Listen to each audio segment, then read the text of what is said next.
Genesis chapter 18. கர்த்தருடைய வார்த்தைக்கு செல்வோம். ஆதியாகமம் 18ஆம் அதிகாரத்துக்கு திருப்பிக் கொள்வோம். Genesis chapter 18. ஆதியாகமம் 18. Let me read to you from verse 16 onwards. 16 முதற்கொண்டு நான் வாசிக்கட்டும். Then the men arose from there and looked towards Sodom, and Abram went with them to send them on the way. பின்பு அந்த புருஷர் எழுந்து அவ்விடம் விட்டு சோதோமை நோக்கி போனார்கள்.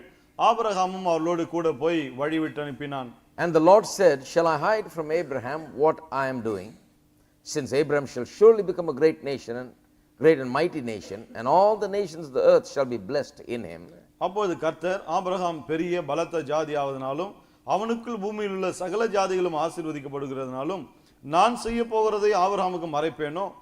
For I have known him, in order that he may command his children and his household after him, that they keep the way of the Lord, to do righteousness and justice, that the Lord may bring to Abraham what he has spoken to him.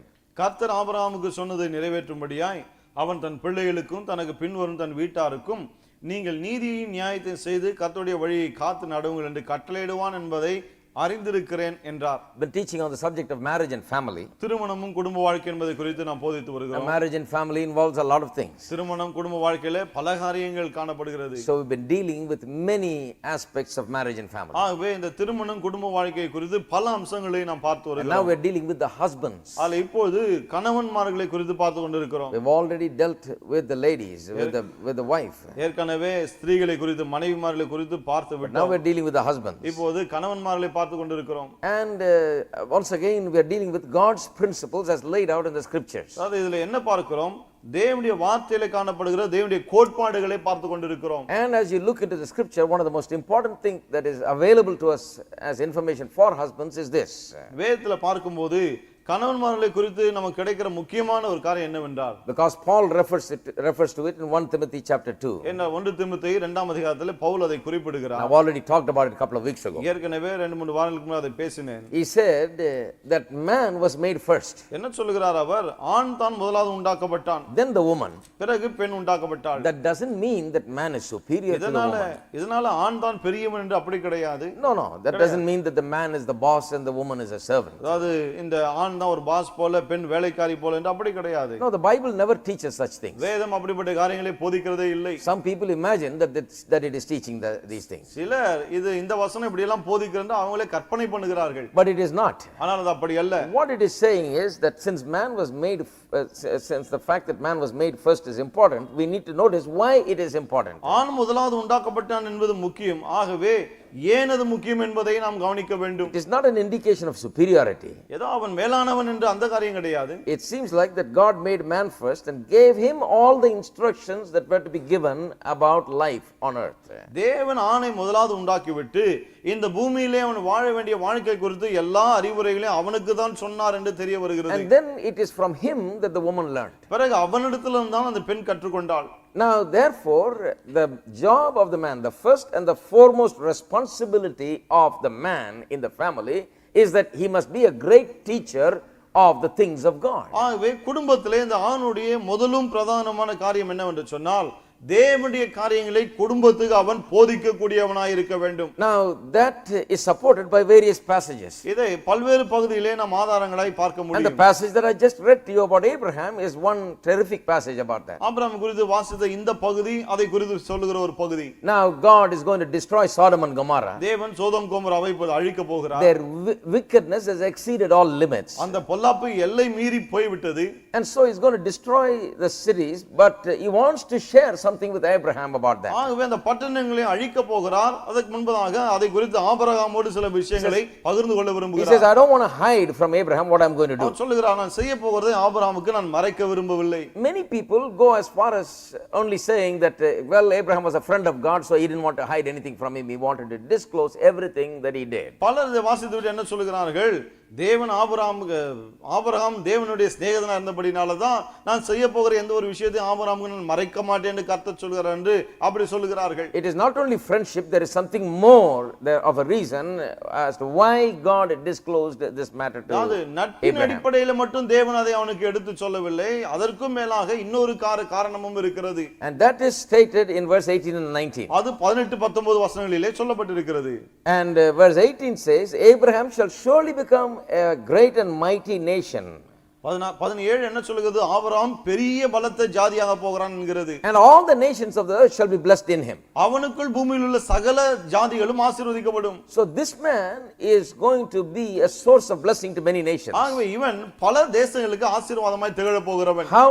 எப்படி? How in him all the nations are going to be blessed? இவனுக்குள் எப்படி சகல ஜாதிகளும் ஆசீர்வதிக்கப்பட போகிறார்கள்? Jesus Christ, the savior of the world, is going to be born as a descendant of Abraham. உலக இரட்சகராகிய இயேசுவானவர் ஆபிரகாமின் சந்ததியிலே வந்து பிறக்க போகிறார். And he is going to save people from their sins. அவர் மக்களை அவருடைய பாவங்களிலிருந்து ரட்சிப்பார். People from every nation throughout the whole earth will receive the blessings of God in and through Abraham. ஆகவே ஆபிரகாமுக்குள் ஆபிரகாமின் மூலமாக உலகம் முழுதும் இருக்கிற எல்லா மக்களும் தேவனுடைய ஆசீர்வாதங்களை பெற்றுக்கொள்வார்கள். That is a very significant fact. இது ரொம்ப முக்கியத்துவம் வாய்ந்த ஒரு விஷயம். He is going to become like a new head of the human race, like. மனு வர்க்கத்துக்கு ஒரு புதிய தலைவனாக இவன் உருவாக போகிறான். What happens to this man and how his descendants do is going to really matter, because they are going to bring salvation to the world. இவனுக்கு என்ன ஆக போகிறது, அவன் சந்ததியார் எப்படி இருக்க போகிறார்கள் என்பது ரொம்ப முக்கியம். ஏனென்றால் இவர்கள் தான் உலகத்துக்கு ரட்சிப்பை கொண்டு வர போகிறவர்கள். That is why God bestowed many great blessings upon those people. ஆகவே தான் அந்த மக்கள் மேல் தேவன் அபரிமிதமான ஆசீர்வாதங்களை வைத்தார். It was important for God that they survive and they not perish, and that they do well and prosper. அவர்கள் அழிந்து போகாமல் பிழைத்து நன்றாய் செழித்து வாழ்வது தேவனுக்கு ரொம்ப முக்கியம். Because Jesus must be born through them. ஏனென்றால் அவர்கள் மூலமாக இயேசுவானவர் பிறக்க And வேண்டும். salvation must come to all the nations. ரட்சிப்பு எல்லா ஜனங்களுக்கும் உண்டாக வேண்டும். So that is one reason. ஆகவே அது ஒரு காரணம். And that one reason makes Abraham a very important man. அந்த ஒரு காரணம் ஆபிரகாமை ரொம்ப முக்கியமானவனாக்குகிறது. The second reason is, இரண்டாவது காரணம் என்னவென்றால், God says, I have known him. தேவன் சொல்கிறார், நான் இவனை அறிந்திருக்கிறேன். In other words, God says, I know Abraham, what kind of a man he is. அதாவது ஆபிரகாம் எப்படிப்பட்ட ஒரு மனுஷன் என்பது எனக்கு தெரியும் என்று தேவன் சொல்கிறார். What is the quality about which God is commenting here? தேவன் அவனுடைய எந்த குணத்தை குறித்து இப்படி சொல்கிறார்? He says here, I have known him as to be a man who will command his children and his household after him, that they keep the way of the Lord. இந்த Abraham தன் பிள்ளைகளுக்கும் தனக்கு பின்வரும் தன் வீட்டாருக்கும் நீங்கள் கர்த்தருடைய வழிகளை காத்து நடவுங்கள் என்று கட்டளையிடுவான் என்று நான் அறிந்திருக்கிறேன் என்றார். So Abraham is a great teacher. Abraham மிகப்பெரிய போதகனாய் இருக்கிறான். He's got that mentality. அந்த பக்குவம் அவனுக்கு இருக்கிறது. And he is an obedient person. அவன் கீழ்ப்படிதல் உள்ள ஒரு மனுஷன். So that when God teaches him something, it will not just end with him, but it will be carried on to many generations. ஆகவே தேவன் அவனுக்கு ஒரு காரியத்தை போதிக்கும்போது அது அவனோடு நின்று விடாது, பல தலைமுறைகளுக்கு அது செல்லும். This is where Adam failed. ஆதாம் இந்த இடத்துல தான் தவறினான். I showed you the sin in the Garden of Eden happened because Adam failed in his teaching responsibility. நான் காண்பித்தேன் இல்லையா, ஏதேன் தோட்டத்திலே அந்த பாவம் ஏன் நடந்தது? போதிக்க வேண்டிய அந்த கடமையிலே ஆதாம் தவறினதினாலே அது நடந்தது. Now God is working with another man. இப்போது இன்னொரு ஆளை கொண்டு தேவன் வேலை செய்கிறார். Starting all over again. மறுபடியும் ஆரம்பத்திலிருந்து ஆரம்பிக்கிறார். He wants this man to be a teacher to his family. இந்த மனுஷன் தன் குடும்பத்துக்கு போதிக்கிறவனா இருக்க தேவன் விரும்புகிறார். Here is a husband. இவங்க ஒரு புருஷன் இருக்கிறான். And God is going to give him a child. தேவன் அவனுக்கு ஒரு பிள்ளையை கொடுக்க போகிறார். Miraculously he is going to provide a child. அற்புதமாய் பிள்ளையை கொடுக்க போகிறார். And has given a lot of promises to him. நிறைய வாக்குத்தத்தங்களை அவனுக்கு கொடுத்திருக்கிறார். Why? Because he knows that this man will teach his generations to come. காரணம் என்ன? வரப்போகிற சந்ததியாருக்கு இவன் தேவனுடைய காரியங்களை போதிப்பான் என்பதை So அவர் if he அறிந்திருக்கிறார். told him about Sodom and Gomorrah and why the destruction and so on, those principles of what is right and what is wrong, what God loves and what God hates and so on will be spoken to his children and his children's children and to generations thereafter. ஆகவே Sodom Gomorrah குறித்து அந்த அழிவை குறித்து ஏன் தேவன் அதை அழிக்கிறார், எது சரி எது தவறு என்று இப்படிப்பட்ட கோட்பாடுகளை தேவன் அவனுக்கு சொல்லும்போது அதை தன் பிள்ளைகளுக்கும் தன் பின்வரும் வீட்டாருக்கும் அவன் எடுத்து சொல்லுவான். God didn't simply want to destroy 2 cities and go on. தேவன் சும்மா 2 பட்டணங்களை அழிச்சோமா போனோமா அப்படி போக Because விரும்பவில்லை. God is not in the destroying business. ஏனென்றால் தேவன் அழிக்கிற வேலையில இல்லை. Even when he destroys, it is only for the good. It is like amputating a leg to save the rest of the body. அவர் அழிக்கும் போது கூட அது நன்மைக்காக தான். அதாவது சரீர உயிர் பிழைக்க வைக்க ஒரு காலை மட்டும் வெட்டி எடுப்பது போல அது. If you leave it like that, the whole body will die. காலை எடுக்காம விட்டா ஆள் செத்து போய்டுவான். If Sodom and Gomorrah continued in that way, the entire human race would have been ruined completely. Sodom Gomorrah மட்டும் அப்படியே இருக்க அனுமதித்திருந்தால் மனுவர்க்கம் முழுவதுமே கெட்டு சீரழிந்து இருக்கும். So God wants to deal with the entire human race. ஆகவே தேவன் முழு மனுவர்க்கத்தோடு கூட இடைப்பட விரும்புகிறார். That is why he loved Abraham. ஆகவே தான் ஆபிரகாமை நேசித்தார். This nature in him that he is ready to take the responsibility and teach his children. அதாவது பிள்ளைகள் பொறுப்படுத்தி தன்னுடைய பிள்ளைகளுக்கு போதிக்கக்கூடிய அந்த குணம் அவருக்கு பிடித்திருந்தது. And you see that even his servants and maid servants, all of these people knew the Lord. அது மட்டுமல்ல, இவனுடைய வேலைக்காரர்கள் எல்லாருமே இவனாலே கர்த்தரை அறிந்திருந்தார்கள். Just imagine all your servants and everybody working for you, everybody knows the Lord through you. கொஞ்சம் யோசித்து பாருங்க, உங்களுக்காக வேலை செய்யற எல்லாருமே உங்கள் மூலமாய் கர்த்தரை அறிந்தா எப்படி இருக்கும்? That is what God wants. தேவன் அதை தான் விரும்புகிறார். God loves such a person. God wants to give into the hands of such a person many good blessings because he knows that he'll be a blessing to others. இப்படிப்பட்ட ஆளை கர்த்தர் நேசிக்கிறார். அவன் கையிலே பல நல்ல காரியங்களை, ஆசீர்வாதங்களை கர்த்தர் கொடுக்க விரும்புகிறார். ஏன்னா இவன் மற்றவர்களுக்கு ஆசீர்வாதமாய் இருப்பான் என்று தேவனுக்கு தெரியும். So the most appealing feature of Abraham's character is that he is a teacher and he is ready to do the job. ஆகவே ஆபிரகாமுடைய குணத்திலே மிகவும் கவர்ந்த ஒரு விஷயம் என்ன? அவன் போதிக்க ஆயத்தமாய் இருந்த ஒருவன். So God says, I'm going to tell this man, I'm going to bring my promises to pass in this life because this man will carry on the teachings. ஆகவே தேவன் என்ன சொல்கிறார்? இவனுடைய வாழ்க்கையிலே என் வாக்குத்தத்தங்களை நிறைவேற்றுவேன் சொன்னா இவன் தொடர்ந்து தன்னுடைய பிள்ளைகளுக்கு போதிப்பான். Now if you look at the history of the people of Israel, இஸ்ரவேல் மக்களுடைய சரித்திரத்தை நீங்கள் கவனித்தால் they are well taught அவங்க நன்றாய் போதிக்கப்பட்டிருப்பவர்கள் in the principles of God's word. தேவனுடைய வார்த்தையில கோட்பாடுகளிலே Wherever they go today, they are the richest people, whichever country they go to. இன்றைக்கு அவங்க எங்க போனாலும் சரி, எந்த நாட்டுல இருந்தாலும் சரி, அவங்க தான் ரொம்ப பெரிய பணக்காரங்களா இருப்பாங்க. Everybody asks them, what is your secret? எல்லாரும் கேக்குறாங்க, உங்களுடைய ரகசியம் என்னன்னு. Nothing, from the Bible we follow this. ஒண்ணும் கிடையாது, வேதத்துல இருந்து அப்படியே பின்பற்றோம்ன்றாங்க. Christians don't follow it. கிறிஸ்தவர்கள் கூட பின்பற்றுவது கிடையாது. But the Jews, the children of Abraham, they follow it strictly. ஆனால் ஆபிரகாமின் பிள்ளைகளாகிய யூதர்கள் அவ்வளவு தவறாம இதை பின்பற்றாங்க. They follow the principles of prosperity. செழிப்பின் கோட்பாடுகளை பின்பற்றுகிறார்கள். So whichever country they go, they simply prosper and become great. ஆகவே எந்த நாட்டுக்கு அவர்கள் போனாலும் அங்கே செழித்து வாழ்கிறார்கள். Because they follow certain principles. என்றால் சில கோட்பாடுகளை அவர்கள் பின்பற்றுகிறார்கள். So like this, the teaching that God had given to Abraham was continued. ஆகவே இப்படியாய் தேவன் ஆபிரகாம் கொடுத்த அந்த போதனை தொடருகிறது இன்றைக்கும். Now I want to take you to another passage. இப்போது இன்னொரு பகுதிக்கு உங்களை கொண்டு செல்ல விரும்புகிறேன். Turn with me to Ephesians chapter 5. திருப்போம் எபேசியர் 5ஆம் அதிகாரத்துக்கு. Because we need to support this idea of man as the teacher in the family. ஏனென்றால் குடும்பத்திலே ஆண் தான் போதகன் என்ற அதற்கு ஆதாரமாய் சில காரியங்களை நாம் சொல்ல வேண்டும். Now I am not simply preaching some whims and fancies that I have invented. நான் கண்டுபிடித்த ஏதோ சில காரியங்களை நான் இங்கே போதித்துக் கொண்டிருக்கவில்லை. I'm preaching something that is a principle that is laid out throughout the scriptures. வேதவாக்கியங்கள் முழுவதும் காணப்படுகிற சில கோட்பாடுகளை எடுத்து போதிக்கிறேன். This is God's mind, this is God's purpose. இதுதான் தேவனுடைய எண்ணம், இதுதான் தேவனுடைய நோக்கம். So in Ephesians chapter 5, that famous passage where Paul teaches about marriage and family. எபேசியர் 5ஆம் அதிகாரத்திலே திருமணம் குடும்ப வாழ்க்கை குறித்து பவுல் அற்புதமான ஒரு போதனை கொடுக்கிறார். Again we see this principle. அதிலே மீண்டும் இந்த கோட்பாட்டை நாம் பார்க்கலாம். The principle is that man must be a teacher in the family. என்ன கோட்பாடு? குடும்பத்திலே ஆண் தான் போதகனாய் இருக்க வேண்டும். Now read verse 22. 22 வாசிங்க. Wives, submit to your own husbands as to the Lord. மனைவிகளே கர்த்தருக்கு கீழ்ப்படிவது போல உங்கள் சொந்த புருஷருக்கும் கீழ்ப்படியுங்கள். Oh, some people say, well, I'm sick and tired of hearing this thing. சிலர் பாருங்க இத கேட்டு சலிச்சு போச்சு அப்படின்றாங்க. Oh, I've heard it so many times. எத்தனை முறை நான் அதை கேட்டிருக்கேன். I will say submit. வேதம் சொல்லுது கீழ்ப்படிங்கன்னு. All right, you are going to appreciate it and enjoy it today. சரி, இன்னைக்கு நீங்கள் இதை பாராட்ட போகிறீர்கள், ரசிக்க போகிறீர்கள். Because I'm going to show you the real side of this. என்ன? இதனை உண்மையான பக்கத்தை உங்களுக்கு காண்பிக்க போகிறேன். The Bible says, wives, submit to your own husbands as to the Lord. வேதம் என்ன சொல்றது? மனைவிகளே கர்த்தருக்கு கீழ்ப்படிவது போல உங்கள் சொந்த புருஷருக்கு கீழ்ப்படியுங்கள். For the husband is the head of the wife, as also Christ is the head of the church, and he is the savior of the body. கிறிஸ்து சபைக்கு தலையா இருக்குது போல புருஷனும் மனைவிக்கு தலையா இருக்கிறான்.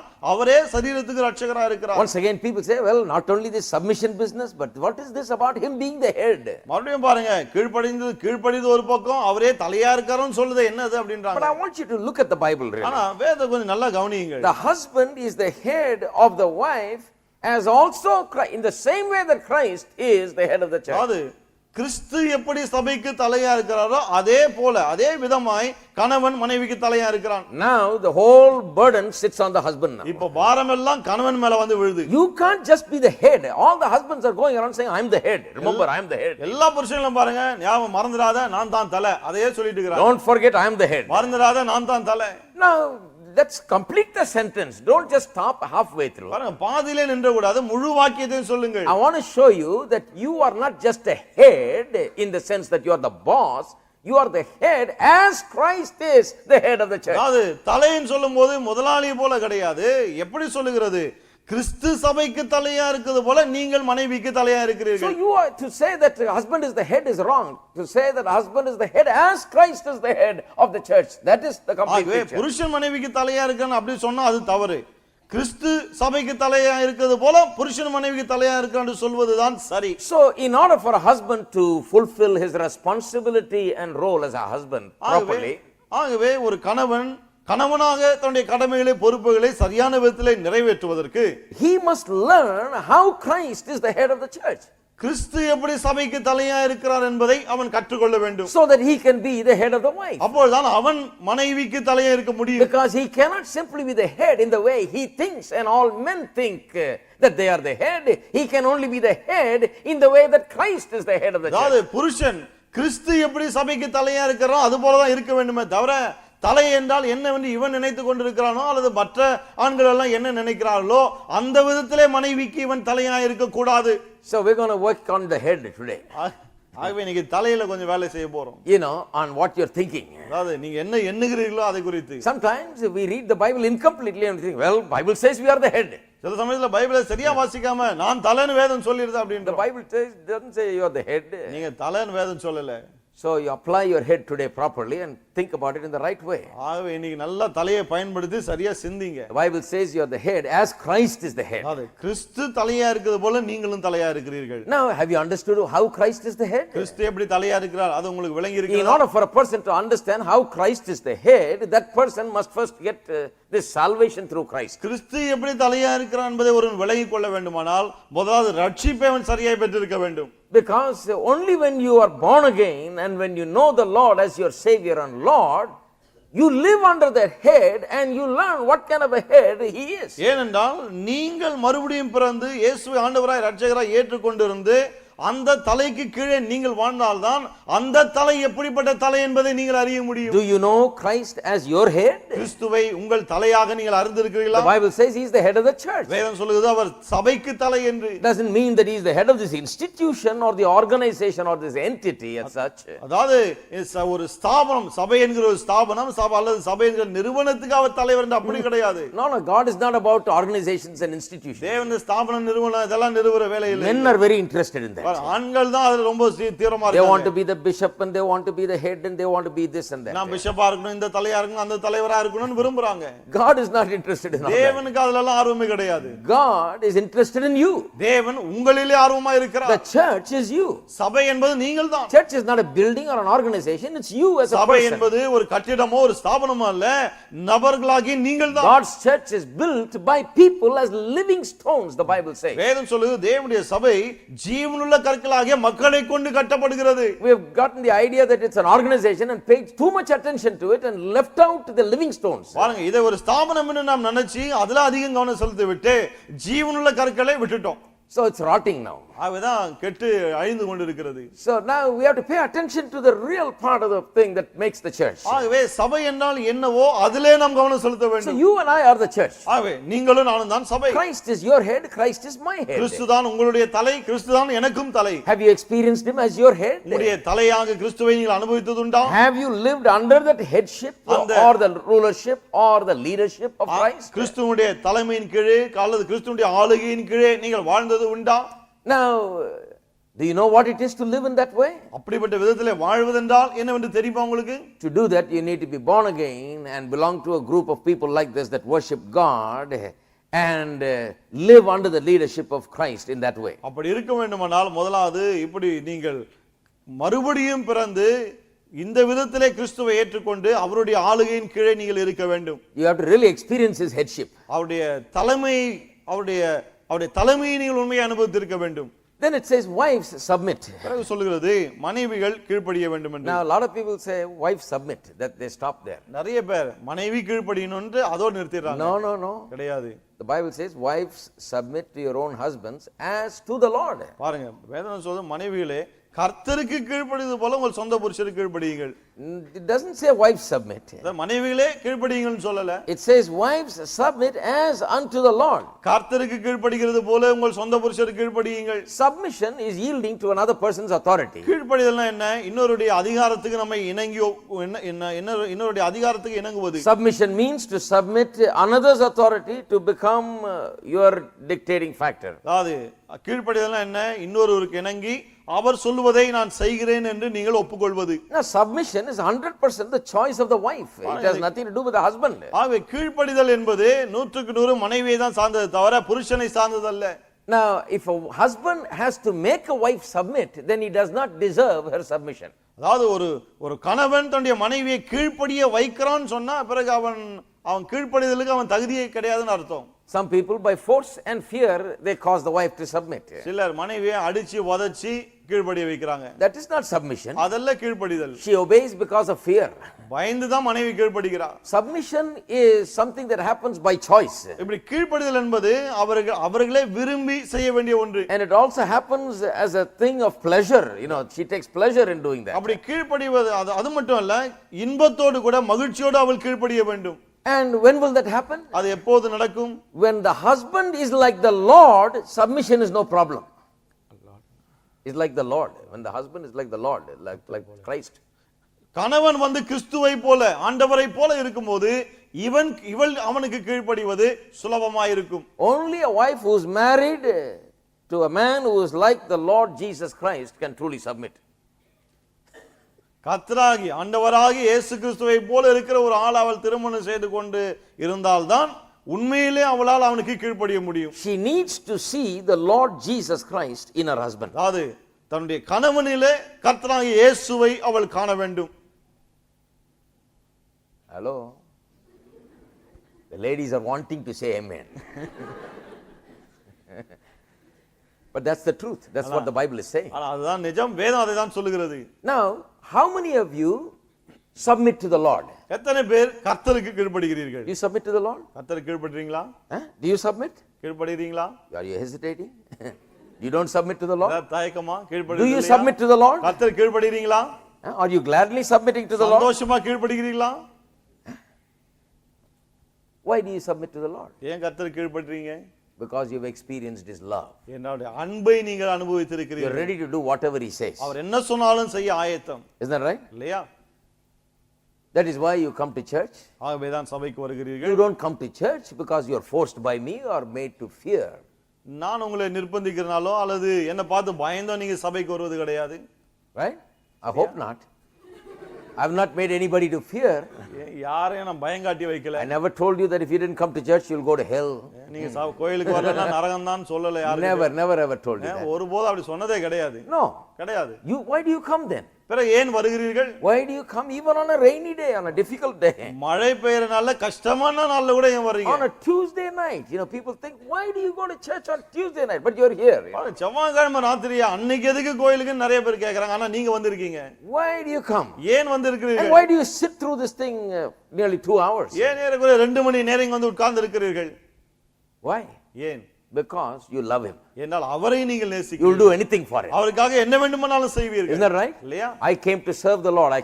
I gave my life to preach the word of God. நான் கர்த்தரை சேவிக்க வந்தேன். வசனத்தை பிரசங்கிப்பதற்கு என்னுடைய ஜீவனை அர்ப்பணித்து இருக்கிறேன். Not because I am afraid that I'll go to hell if I don't do it. இத செய்யலனா நான் நரகம் போய்டுவேன்னு பயந்து இப்படி செய்யல. I consider it a great privilege and joy to serve Jesus. இயேசுவை சேவிப்பது மிகப்பெரிய ஸ்லாக்கியம் சந்தோஷம் என்று கருதி செய்கிறேன். So I love to do it. ஆகவே இதை செய்ய நேசிக்கிறேன். I'm willing to go wherever he wants me to do and do whatever he wants me to do. நான் எங்கே போக அவர் விரும்பினாலும் போக ஆயத்தம், என்ன செய்ய விரும்பினாலும் அதை செய்ய ஆயத்தம். There are so many missionaries and servants of God that have gone all over the world in some of the most difficult places in the world and served the Lord. எத்தனையோ மிஷனரிமார்கள் உலகமெங்கும் சென்றிருக்கிறார்கள். கஷ்டமான பகுதிகளுக்கெல்லாம் சென்று கர்த்தருக்கு ஊழியம் செய்திருக்கிறார்கள். They're ready to go through any difficulty. எவ்வளவு கஷ்டம் வேணுமானாலும் பட ஆயத்தம். Why?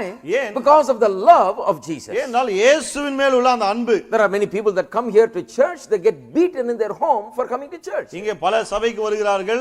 இங்க சபைக்கு வருவதனால வீட்டிலே அடி வாங்கி கொண்டிருக்கிறார்கள். But they are still coming. ஆனாலும் வராங்க. They are insulted in their homes, they are treated badly in their homes, they are rejected by their family. குடும்பத்தார் அவர்களை புறக்கணிக்கிறார்கள், கேவலமாய் பேசுகிறார்கள், அசிங்கமாய் பேசுகிறார்கள். இதெல்லாம் There's நடக்குது. a lot of problems they face. நிறைய பிரச்சனைகளை சந்திக்கிறார்கள். It's not easy for many people to be a Christian. பலர் ஒரு கிறிஸ்தவனா இருப்பதே அவளுக்கு பெரும் To பாடுதான். follow Christ involves a great deal of sacrifices on their part. கிறிஸ்துவை பின்பற்றுவது என்று வரும்போது அவர்கள் பெரும் தியாகங்களை செய்ய வேண்டியிருக்கிறது. Why are they ready to do it? ஏன் அதெல்லாம் செய்ய ஆயத்தமா இருக்கிறார்கள்? Because they have experienced God's love. என்றால் தேவனுடைய அன்பை அவர்கள் Once a அனுபவித்திருக்கிறார்கள். person experiences God's love, then he will never ever be separated from the love. தேவனுடைய அன்பை ஒருவர் ஒரு முறை ருசித்து விட்டால் பிறகு அவரை அவரிடத்திலிருந்து பிரிக்கவே முடியாது. Now, if two people are in love, பாருங்க, ரெண்டு பேர் லவ் பண்றாங்கன்னு வச்சுங்க,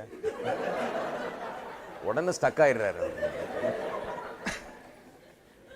Then you find it very difficult to separate them. அவங்களை பிரிப்பது ரொம்ப கஷ்டமா போயிடுது. Sometimes they look so blind and it looks like they're doing something wrong, and you tell them they never understand because their hearts and minds are so linked together. சில சமயத்துல கண்மூடித்தனமா அவங்க செய்யறது தப்பு நமக்கு தெரியுது, ஆனாலும் அவருடைய உள்ளமும் மனமும் அவ்வளவு இணைந்து இருக்கிறதுனால சொன்னா கூட அவங்களுக்கு புரிவதில்லை. You know, if you try to get them, warn them also, they don't listen. அவங்களை எச்சரித்தா அதையும் கேட்க மாட்டாங்க. Because their hearts are together. ஏனென்றால் உள்ளங்கள் இணைந்து இருக்கிறது. They're ready to even die together. ரெண்டு பேரும் இணைந்து சாகவும் ஆயத்தம். They're ready to go anywhere and live together. எங்க வேணாலும் போய் நாங்க வாழ ஆயத்தம்ன்றாங்க. Isn't that right? இல்லையா? See that love. அந்த அன்பை பாருங்க. That love brings the two people together. அந்த அன்பு தான் அந்த இருவரையும் இணைக்கிறது. Now, why should it be any different after you get married? திருமணமான பிறகு மட்டும் ஏன் வித்தியாசமாய் ஆக வேண்டும்? Now we leave all of that. After we get married, we talk law. We say, I am the boss. Remember, the Bible says I am the head, so you do what I say. நாம பாருங்க, கல்யாணம் ஆன உடனே அதெல்லாம் விட்டுட்டு பாரு Bible சொல்லுது நான் தான் பாஸ் அப்படின்னு, நீ என்னை கீழ்ப்படி அப்படின்றோம். After marriage, we never talk about love. We talk about, I am the head. கல்யாணத்துக்கு பிறகு அன்பை பேசுவதில்லை, நான் தான் தலைன்னு அதை பேசிட்டு இருக்கோம். Why? ஏன்? We have failed to realize that a wife will submit only as a result of love. அன்புக்கு மட்டும்தான் ஒரு மனைவி கீழ்ப்படிவாள் என்பதை நாம் உணர தவறி விடுகிறோம். Now, if a man treats his wife like Christ treats the church, கிறிஸ்து எப்படி சபையை நடத்துகிறாரோ அதே போல கணவன் மனைவியை நடத்துவான் என்றால், the wife will do anything for him. மனைவி அவனுக்காக என்ன வேண்டுமானாலும் செய்வாள். Not because of fear, பயத்தினால கிடையாது, not because of force. அல்லது நிர்பந்தத்தினால கிடையாது. Does Jesus force any of us? இயேசு நம்ம யாராவது கட்டாயப்படுத்தினாரா? When I was young, I remember one preacher preached. நான் வாலிபனா இருந்தபோது ஞாபகம் இருக்கு, ஒரு பிரசங்கியார் இப்படி பிரசங்கம் பண்ணார். கர்த்தர் உன்னை பெடரியை பிடித்து நடத்துவார். But I never found that to be true. அதெல்லாம் உண்மை என்று நான் இதுவரை பார்த்ததே கிடையாது. He doesn't take me by the neck and lead me where I should go. பிடரியை பிடிச்சு நான் போக வேண்டிய இடத்துக்கு எனக்கு கொண்டு போவது கிடையாது. No. கிடையாது. God is the most gracious person. தேவன் மிகுந்த இரக்கமுள்ளவர். Look at the language he uses. அவர் பயன்படுத்துற அந்த வார்த்தையை பாருங்க. He says, behold, I stand at the door and knock. If any man will open, I will come in and I will sup with him and he with me. இதோ நான் வாசலிலே வந்து நின்று கதவை தட்டுகிறேன். ஒருவனின் சத்தத்தை கேட்டு கதவை திறந்தால் நான் உள்ளே வந்து அவனோடு போஜனம் பண்ணுவேன், அவனும் என்னோடு போஜனம் பண்ணுவான். If anybody can break open your heart and enter in by force, here is one who can do it. உங்களுடைய உள்ளத்தை உடைத்தெறிந்து கொண்டு உள்ளே யாராவது நுழைய முடியும் என்றால் அது இவராய் மட்டும்தான் இருக்க முடியும். Jesus can do it. இயேசு அதை செய்ய He is முடியும். all powerful. அவர் சர்வ வல்லவர். He can forcefully enter into your life. அவர் வலுக்கட்டாயமாக உங்கள் வாழ்க்கையில நுழைய முடியும். But he never forces anybody. ஆனா யாரையுமே அவர் He is such கட்டாயப்படுத்துவதில்லை. a decent person. He says, I stand at the door and knock. அவர் அவ்வளவு கண்ணியமானவர். ஆகுதான் சொல்றார், வாசல் நின்று கதவை தட்டுகிறேன். See, this is the thing that draws people to Jesus. இதுதான் மக்களை இயேசுவை இழுக்கிறது. This whole business about conversion and all is nonsense. Nobody can convert anybody. மத மாற்றம் இதெல்லாம் சொல்றாங்கல, அதெல்லாம் முட்டாள்தனம். ஏன்னா யாரும் யாரையும் மாற்றவே முடியாது. I remember one time we were having some meetings and there was some problem. ஞாபகம் ஒரு முறை கூட்டம் நடத்தின போது பிரச்சனை வந்து விட்டது. And we said, we will not convert anybody. நான் சொன்னேன், நாங்க யாரையும் மாற்ற போறது கிடையாது. We will just preach and pray for the sick. பிரசங்கம் பண்ண போறோம், வியாதியஸ்தர்களுக்காக ஜெபம் பண்ண போறோம். That's all we are going to do. அவ்வளவுதான் நாங்க பண்ண போறோம். But the man said, that's the problem. ஆனா அவர் சொன்னார், அதுதான் பிரச்சனையே. If you preach and pray, then everybody follows you. நீங்க பிரசங்கம் பண்ணி ஜெபம் பண்ணாலே போதும், எல்லாம் உங்க பின்னாடியே வராங்க. கிறிஸ்தவனை காட்டிலும் அவங்க நல்லா விளங்கி வச்சிருக்காங்க. What is this? They understand very well. இது என்ன விஷயம் அவங்களுக்கு நல்லா விளங்குது. They know what we are doing. நாம என்ன செய்கிறோம் என்பது அவங்களுக்கு விளங்குது. The Christian message is the most appealing thing in the whole world. கிறிஸ்தவ செய்தி தான் உலகத்திலே மிகவும் கவர்ச்சிகரமான ஒரு செய்தி. Because there is no force here. ஏனென்றால் இங்கே யாரும் There is கட்டாயப்படுத்தப்படுவதில்லை. no compulsion here. யாரையும் வலு கட்டாயமா பேசுவதற்கு It is a message of God's love. இது தேவனுடைய அன்பை குறித்த செய்தி. If it reaches the ears of people and the hearts of people, people are drawn. இது மக்களுடைய காதுகளை எட்டி மக்களுடைய உள்ளத்தை தொடுமானால் மக்கள் இழுக்கப்படுவார்கள், they'll be changed. மாற்றப்படுவார்கள். And those people say that that's what it happens. அவங்க சொல்றாங்க பாருங்க இப்படிதான் இதெல்லாம் நடக்குதுன்றாங்க. It is true, that is how it happens. அது உண்மைதான், அப்படிதான் நடக்கிறது. So he says, I stand at the door and knock. ஆக சொல்லுகிறார் வாசலில் நின்று தட்டுகிறேன். He says, whosoever will open. வாசலை திறக்கிறவன் எவனோ. If you don't want to open, he will stay out. நீ திறக்க மாட்டேன்னு சொன்னா அவர் வெளியே நின்றுவார். That is why for many people he has not come in, because they have never opened their heart. அவதான் நிறைய பேருடைய வாழ்க்கையில அவர் உள்ளே வரவில்லை, ஏன்னா அவங்க கதவையே திறக்கவில்லை இன்னும். Don't worry, he will not break through. கவலைப்படாதீங்க, அவர் உடைச்சிட்டு உள்ள வர மாட்டார். No, he is not a thief. அவர் திருடன் கிடையாது. He is the King of kings and the Lord of lords. அவர் ராஜாதி ராஜனும் கர்த்தாதி கர்த்தருமானவர். Only those who worship him and invite him with great respect, he will enter in. அவரை ஆராதித்து மிகுந்த மரியாதையோடு யார் அவரை அழைக்கிறார்களோ அங்க மட்டும் தான் வருவார். This is the basic approach of Christ. இதுதான் கிறிஸ்துவை நாம் அணுகுகிற முறை. After you come to Christ, நீங்கள் கிறிஸ்துவண்டே வந்த பிறகு how do you think he treats you? அவர் உங்களை எப்படி நடத்துறார் நீங்க நினைக்கிறீங்க? Now, just like when we fall in love with a girl, we treat her differently, and then get married, we talk law. நாம ஒரு பொண்ணை லவ் பண்ணும்போது வித்தியாசமா நடக்கிறோம், கல்யாணம் ஆன பிறகு லாலாம் பேசிட்டு இருக்கோம். That we are the head and you should submit and all. நான் தான் தலை, நீ எனக்கு கீழ்ப்படியணும்லாம் பேசுறோம். In the same way, when we get saved, we are attracted by the love of Jesus. And when we get into the church, sometimes the preachers themselves start laying the law down. அதே போல பாருங்க, நம்ம ரட்சிக்கப்படும் போது கிறிஸ்துவின் அன்பை கண்டு ஈர்க்கப்பட்டு நாம் வருகிறோம். ரட்சிக்கப்பட்ட பிறகு சபைக்கு வந்தா சில சமயத்துல பிரசங்கியார்கள் இந்த சட்ட திட்டம் எல்லாம் பேசிட்டு இருக்காங்க. There is a misunderstanding of God's law of love. தேவனுடைய பிரமாணத்தை, அன்பின் பிரமாணத்தை குறித்து ஒரு தவறான எண்ணம். He brought all the law together and put it in one. The essence, he said, is love. எல்லா பிரமாணங்களையும் கொண்டு வந்து இதனுடைய சாராம்சம் அன்பு என்று அவர் சொல்லிவிட்டார். Many people have not understood that. பலருக்கு அது இன்னும் விளங்கவில்லை. If you just live in love, you've kept all the commandments. அன்பிலே நீங்கள் வாழ்ந்தாலே போதும், எல்லா கற்பனைகளையும் கைக்கொண்டு விட்டீர்கள். So after you get saved, Jesus does not treat you differently. ஆகவே நீங்கள் ரட்சிக்கப்பட்ட பிறகு இயேசு உங்களை வித்தியாசமாய் நடத்துவதில்லை. After you came into the church and joined and took baptism and everything, now he doesn't say, well, now if you don't do this, I'm going to break your hand, you know. நீங்க ரட்சிக்கப்பட்டு சபைக்கு வந்து ஞானஸ்நானம் எடுத்த பிறகு நீ இப்ப அதை செய்யலாம், கைகால உடைச்சிடுன்னு அவர் சொல்றது கிடையாது. One person came to me the other day. ஒருத்தர் அன்னைக்கு என்கிட்ட வந்தார். Said, I'm coming to this church because I like the teaching. உங்களுடைய போதனை எல்லாம் பிடிச்சிருக்கு, ஆகவே நான் இங்க கோயிலுக்கு வரேங்க. But the pastor where I was going at one time, ஆனா முன்ன நான் போயிட்டு இருந்த அந்த சபையின் he போதகர் told me, you are going to have a big accident and then you will come to me. ஒரு பெரிய ஆக்சிடென்ட் உனக்கு நடக்க போகுது, அது நடந்த பிறகு என்கிட்ட தான் நீ வருவேன்னாரு.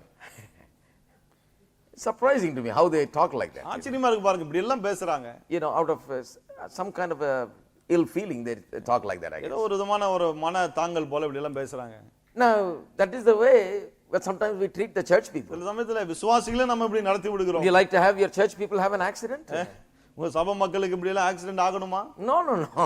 கிடையாது, வேண்டாம். You know, we pray and plead God's protection over everybody so that everybody will be safe. எல்லாரும் பாதுகாப்பாய் பத்திரமா இருப்பதற்கு தேவனுடைய பாதுகாப்பை நாங்கள் ஜெபிக்கிறோம். Amen. Amen. We don't want, you know, whether you come here or go anywhere, may God bless you. நீங்க இங்க வந்தாலும் சரி அல்லது வேற எங்க போனாலும் சரி கர்த்தர் உங்களை ஆசீர்வதிக்கட்டும். Because it is the Lord whom you are following. ஏன்னா நீங்கள் பின்பற்றுவது கர்த்தரை. It is Jesus who is your Lord. இயேசுதான் உங்கள் ஆண்டவராய் இருக்கிறார். You see, so Jesus never breaks hands and legs to teach you something. ஆகவே ஒரு காரியத்தை உங்களுக்கு போதிக்க இயேசு கையும் காலையும் உடைச்சிட்டு இருக்கிறது கிடையாது. Now after you get saved, he doesn't treat you differently. நீங்க ரட்சிக்கப்பட்ட பிறகு அவர் உங்களை வித்தியாசமாய் நடத்துவதில்லை. Before you got saved, he said, I'm standing at the door and knocking, can I come in? And only if you let him, he came in. ரட்சிக்கப்படுறதுக்கு முன்னாடி எப்படி கதவண்டி நின்று தட்டுகிறேன், கதவு திறந்தா உள்ள வரேன்னாரு, நீங்க கதவு திறந்தீங்க, அவர் உள்ளே வந்தார், நீங்க ரட்சிக்கப்பட்டீங்க. After you come in, உள்ள ஓட்டு சாத்துறதில்லை. He doesn't get you inside and then beat you. உள்ள வந்த பிறகு உள்ள கூப்பிட்டு அடிக்கிறது கிடையாது அவரே. கிடையாது. You can safely go in because this is a home of love. நீங்க தைரியமா உள்ள போலாம், ஏன்னா இது அன்பின் வீடு. Just like he behaved so gently before he came in, when he comes in also he is a perfect gentleman. உள்ள வருவதற்கு முன்னாடி எவ்வளவு கண்ணியமா நடந்து கொண்டாரோ அதே போல வந்த பிறகு கூட ஒரு சரியான ஜென்டில்மேன் போல நடந்து கொள்வார். That is why in Christian life nothing is going to happen to you if you don't want it. Only if you allow room and if you obey and if you choose to do what he wants, things are going to happen. ஆவேதான் கிறிஸ்தவ வாழ்க்கையிலே நீங்கள் விரும்பாமல் எதுவுமே உங்களுக்கு நடக்க போவதில்லை. நீங்கள் அதை விரும்பி இது வேண்டும் என்று தீர்மானித்து அதுக்கு இடம் கொடுக்கும் போதுதான் அது உங்கள் வாழ்க்கையிலே நடக்க ஆரம்பிக்கிறது. You read the gospels, even to the sick people he came, he saw the man is blind, he says, what can I do for you? சுவிசேஷங்களை வாசித்து பாருங்க, வியாதியஸ்தன் குருடா அவர்கிட்ட வந்து கேக்குறான், வரும்போது உனக்கு என்ன வேணும்னு அவன் கேக்குறாரு. He simply did not heal him. சும்மா அப்படியே சுகமாக்கி இல்ல. Maybe he doesn't want to see. Maybe he just wants his headache to be healed. இல்ல பார்வை வேணும்னு கேட்காம தலைவலி தீர்ந்தா போதும்னு He வந்திருக்கலாம். respects that man's wishes and his will. அந்த மனுஷனுடைய சித்தத்தையும் விருப்பத்தையும் அவர் மதிக்கிறார். He is a God who treats people as people because he knows that he made them in his image and likeness, so he treats them with the highest respect. இவர்தான் மக்களை தம்முடைய சாயலும் ரூபத்திலும் உண்டாக்கின தேவன். ஆகவேதான் மக்களை மக்களாக மிகுந்த மரியாதையோடு கண்ணியத்தோடு அவர் He நடத்துகிறார். doesn't just come and barge on you and just pour things on you and push something down your throat. உங்க அப்படியே ஏதாவது உங்களுக்கு உள்ள உங்க மேல எதையும் திணிப்பது கிடையாது, தள்ளுவது கிடையாது, இப்படி எல்லாம் ஒண்ணும் பண்ணது கிடையாது. No.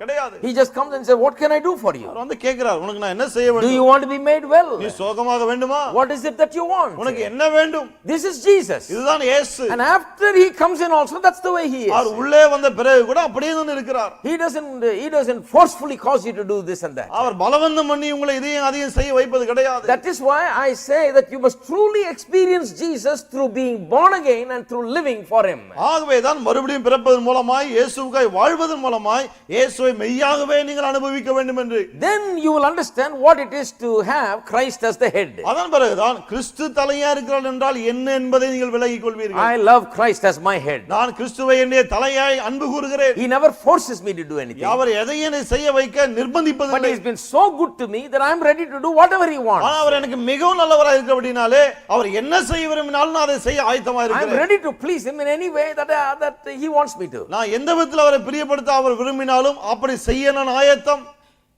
Because I have learned over the years that he is the most wonderful person. ஏனென்றால் இத்தனை வருடங்களாக என்ன பார்த்தேன், அவர் மிக மிக அற்புதமான ஒருவர். Now just imagine, shift the whole thing to the family now. இத அப்படியே குடும்பத்துக்கு கொண்டு வாங்க. It's one thing to say, just because I am the head, you are washing the clothes. ஏதோ நான் தலையா இருக்கறதால தான் நீ துணி துவைக்கிறன்னு சொல்றது அது ஒண்ணு. It's never going to work. ஆனா இப்படி எல்லாம் செஞ்சா சரிப்படாது அது. துணி எல்லாம் தூக்கி வெளியே போய் தெரிஞ்சாலும் எரிஞ்சிடுவாங்க. சில ஆள் பயங்கரமான ஆட்கள். Very dangerous. ரொம்ப ஆபத்து அதெல்லாம். It won't work. அதெல்லாம் சரிப்படாது. Your attitude must be, whosoever wants to wash the clothes.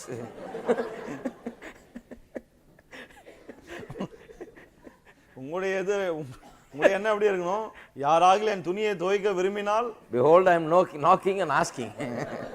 நான் கதவை தட்டி பவ்யமாய் கேட்கிறேன். If you would like to wash it. துணியை துவைக்க விருப்பமா உங்களுக்கு? A wife sometimes will even shine your shoes if you will show her the love of Christ. கிறிஸ்துவின் அன்பை நீங்கள் காண்பித்தால் மனைவி உங்களுடைய ஷூவை கூட பாலிஷ் போட்டு கொடுப்பாங்க. If you expect that she is somewhere down there and she must do this and you are the head and you are the boss, you have gotten on the wrong road, my friend, the road to failure that will take you to disaster. நான் தான் pass, நான் இங்க இருக்கேன், எங்க மனைவி இப்படி இருக்காங்கன்னு சொல்லி அப்படி நீங்கள் எண்ணிக்கொண்டிருந்தால் நீங்கள் அழிவின் பாதையிலே தவறான பாதையிலே போய் கொண்டிருக்கிறீர்கள். You think that she'll do whatever you want her to do because you are the head? You are wrong. நான் தான் தலை, ஆகவே நான் சொல்றதுதான் மனைவி செய்யணும் நீங்க நினைச்சா அது தவறு. We give our all and we love him, we come, we serve, we hear, we worship, we do everything only out of love, not out of anything else. அன்பினால மட்டும்தான் கர்த்தரிடத்தில் நாம் வருகிறோம், சேவிக்கிறோம், எல்லாம் நாம் செய்கிறோம், வேற எதனாலுமே கிடையாது. And similarly the wife, if you just love her just like Christ loves, then all this will never be a problem. அதே போல தான் மனைவியும் கிறிஸ்து அன்பு கூறுவது போலவே நீங்கள் மனைவி அன்பு கூறும்போது இதெல்லாம் பிரச்சனையாகவே இருக்காது. Now wives, now let me just look at the other side. இப்போ மறுபக்கத்தையும் பாப்போம். மனைவிமார்கள், I told you husbands, you will never understand how to love as Christ loved until you've been loved by Christ and know Christ's love through salvation and have been under his care and leadership. புருஷர்களுக்கு நான் சொன்னேன் இல்லையா, நீங்கள் ரட்சிக்கப்பட்டு கிறிஸ்துவினுடைய தலையின் கீழே, தலைமையின் கீழே, ஆளுகையின் கீழே வந்து அவர் எப்படி அன்பு கூறுகிறார் என்பதை நீங்கள் அனுபவிக்காவிட்டால் கிறிஸ்துவின் அன்பு என்றால் என்ன என்பது உங்களுக்கு தெரியாது. Now wives also, if you don't know how to submit, you need to get saved and get under the leadership of Christ to learn how this whole thing works. அதே போல மனைவிமார்களும் கீழ்ப்படிவதுனா என்னன்னு தெரியலன்னு சொன்னா முதலாவது ரட்சிக்கப்பட்டு கிறிஸ்துவுக்கு நீங்கள் கீழ்ப்படியே கற்றுக்கொள்ள வேண்டும், அப்பதான் இது விளங்கும். Only when you submit yourself and do the will of your Father, Heavenly Father, and do as He leads you, then only you'll know how it works, how good it is to do the will of God, and how blessed it is. நீங்கள் உங்களுடைய சித்தத்தை அவருக்கு கீழ்ப்படுத்தி அவருக்கு கீழ்ப்படிந்து அவருடைய விருப்பத்தின்படி செய்யும் போதுதான் இப்படி இதெல்லாம் செய்வது என்றால் என்ன என்பது உங்களுக்கு விளங்க ஆரம்பிக்கும். Now, சரி, Jesus said, if you love me, you keep my commandments. இயேசு சொன்னார், நீங்கள் என்னிடத்தில் அன்பாய் இருந்தால் என் கற்பனைகளை See கைக்கொள்ளுங்கள். the approach? இந்த அணுகுமுறையை Said, பாருங்க. if any man loves me, he'll keep my our commandments. சொன்னார், ஒருவனில் அன்பாய் இருந்தால் என் கற்பனைகளை கைக்கொள்வான். Totally different from what some people are preaching. பாருங்க, சில பிரசங்கம் பண்ணதுக்கு இதுக்கு எவ்வளவு They are வித்தியாசம். saying, if you don't obey the commandments, he's going to break your hand. இவங்க என்ன சொல்றாங்க, நீ கற்பனை கீழ்ப்படியலனா அவர் காலை உடைப்பார். No. கிடையாது. Jesus says, if you love me, you keep my இயேசு commandments. சொல்லுகிறார், நீங்கள் என்னிடத்தில் அன்பு கூர்ந்தால் கற்பனைகளை கைக்கொள்ளுங்கள். The only way we keep God's commandments is because we love him. That's தேவனுடைய all. கற்பனைகளை எப்படி கைக்கொள்ளுகிறோம்? அன்பு கூறுகிறோம், ஆகவே கைக்கொள்ளுகிறோம். Do you love him? அன்பு கூறுறீங்களா அவரை? Because of your love to him, you keep his commandments. அவர் மேல இருக்க அன்புனால தான் அவருடைய கற்பனைகளை கைக்கொள்ளுகிறீர்கள். Not out of fear, பயத்தினால அல்ல, out of love. அன்பினாலே. How did he get saved? எப்படி ரட்சிக்கப்பட்டீங்க? Not out of fear, but out of love. பயத்தினால அல்ல, அன்பினாலே.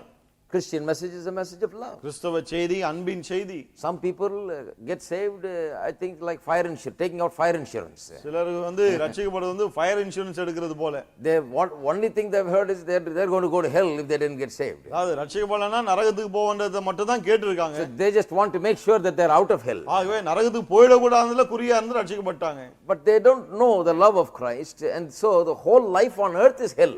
ஆகவே கிறிஸ்துவின் அன்பை அவர் அறியாமல் போய்விட்ட அப்படினாலே இந்த உலகத்துல வாழ்கிற வாழ்க்கையே நரகம் போல இருக்குது அவங்களுக்கு. So the whole approach is wrong. ஆகவே அந்த அணுகுமுறையே தவறு. I didn't get saved just to avoid hell. I got saved because of the love of God through Jesus Christ has been revealed to me. நரகத்திலிருந்து தப்பிக்கும்படி நான் ரட்சிக்கப்படல. தேவனுடைய அன்பு இயேசுவின் மூலமா எனக்கு வெளியாக்கப்பட்டதே, அதனாலே நான் ரட்சிக்கப்பட்டேன். So that is the way the church loves Christ, and that is the way the husband must love, and that's the way the church loves Christ. That's the way the wife submits to the husband. இந்த விதத்துல சபையானது கிறிஸ்துவிலே அன்பு கூறுகிறது. அதே போல தான் மனைவியும் கணவனுக்கு கீழ்ப்படிய வேண்டும். She doesn't obey him because he will stop the support and stop giving money.